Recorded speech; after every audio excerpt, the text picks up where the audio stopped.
Hi friends and subscribers and viewers, మన Ram video diaries channel చూస్తున్న అందరికీ కూడా నమస్తే ఫ్రెండ్స్. మన బోట్ అయితే స్టార్ట్ అయ్యింది, జర్నీ ఇంకా స్టార్ట్. చూసారు కదా ఫ్రెండ్స్, సీ అయితే ఎలా ఉందో. సముద్రం ఉద్రిక్తత బాగా ఎక్కువగా ఉందన్నమాట.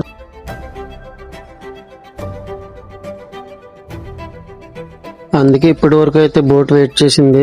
సిచ్యువేషన్ కొంచెం బెటర్ అయ్యే వరకు, కానీ సిచ్యువేషన్ అయితే బెటర్ గా లేదు, చాలా దారుణంగా ఉంది సముద్రం అలలు. మనకులా కాదు, మనకైతే కెరటాలు ఎక్కువ ఉంటాయి మన కాకినాడ సముద్రం అదిని. ఇక్కడ కెరటాలు లేవు, కానీ ఈ అలలు సముద్రం అలలు బాగా ఎక్కువగా ఉన్నాయి.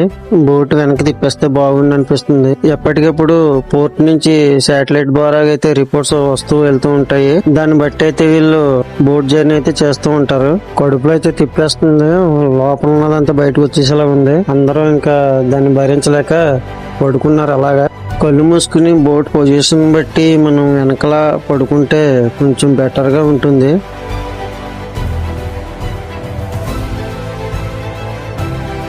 చూసారు కదా ఫ్రెండ్స్ ఎలా ఉందో. మన ఊర్లో అయితే అటు నుంచి ఇటు పంటలెక్కి దాడుతాం తప్ప చిన్న చిన్న కాలువలు ఎప్పుడు ఇటువంటి జర్నీ అయితే చేయలేదు. అందులోకి సముద్రం మధ్యలో వరకు కూడా ఇంచుమించు 2 గంటల వరకు అయితే పడుతుంది జర్నీ. ఈ ఎక్స్పీరియన్స్ చాలా హ్యాపీగా ఉంది ఫ్రెండ్స్. Please subscribe friends. మనం షిప్ దగ్గరికి అయితే వచ్చేసాము. నా వెనకాల కనిపిస్తుంది కదా, అదే షిప్. ఇప్పుడు ఆ షిప్ మీద మేము వర్క్ అయితే చేయాలి. వీడియో అయితే చివరి వరకు చూడండి ఫ్రెండ్స్. వర్క్ ఏం చేస్తాము, అసలు షిప్ లో వర్క్ ఏముంటుంది అనేది చూపిస్తాను. కొన్ని షిప్లకి అయితే తాడులు లాంటి నుంచుని దింపుతారు, కొన్ని షిప్లకి అయితే బాస్కెట్లు దింపుతారు. దీనికైతే స్టెప్స్ దింపుతున్నారు ఫ్రెండ్స్. పర్వాలేదు, రిస్క్ అయితే ఉండదన్నమాట. హ్యాపీగా పైకి అయితే వెళ్ళిపోవచ్చు. చూడండి ఎలా దింపుతున్నారో, మేము ఎలా అయితే ఎక్కుతామో చూడండి.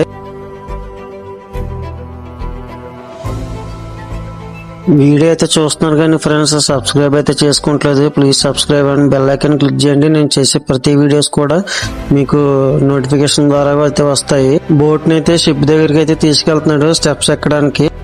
వీళ్ళందరూ నా మీద సీనియర్లే, నేనే కొత్త. చాలా జాగ్రత్తగా చూసుకుని అయితే ఎక్కాలి ఫ్రెండ్స్, లేకపోతే శాలతీలు గల్లంతే. ఏదైనా చిన్న తగిలిందంటే అక్కడికి మొక్క ఎగిరిపోద్ది. చాలా కేర్ఫుల్ గా ఉండాలి. బోట్ డ్రైవర్ కి అయితే సిగ్నల్స్ అయితే ఇస్తున్నాడు. ఒక్కొక్కరు ఎక్కేటప్పుడు బోట్ ని అయితే జాగ్రత్తగా స్టెప్స్ దగ్గరికి అయితే తీసుకువెళ్తాడు. బోట్ చూస్తే ఒక చోట అయితే ఉండట్లేదు, అటు ఇటు కదిలిపోతుంది. పైకి కిందకి అయితే ఎగిసి పడిపోతుంది బోట్. అలా ఊగుతున్నా మనం లెక్క చేయకుండా అయితే జాగ్రత్తగా చూసుకుని అయితే ఎక్కేయాలి, లేకపోతే సాయంత్రం వరకు ఇక్కడ ఉంటాం. మనల్ని తీసుకొచ్చే వరకు ఆ బోట్ వాళ్ళది బాధ్యత. చూడండి ఎంత డేంజర్ గా అయితే ఊగుతుందో బోట్. మా వాళ్ళందరూ కూడా యుద్ధానికి సిద్ధం అన్నట్టు ఒక్కొక్కరు జాగ్రత్తగా అయితే ఎక్కేస్తున్నారు. చాలా జాగ్రత్తగా అయితే దగ్గరుండి ఎక్కిస్తున్నారు. ఓకే ఫ్రెండ్స్, మనకి ఇదే ఫస్ట్ టైం, కానీ నేను ఎక్కేస్తాను. ఇదే రకంగా అయితే సబ్స్క్రైబ్ చేసుకోండి మర్చిపోకుండా ఫ్రెండ్స్. Next video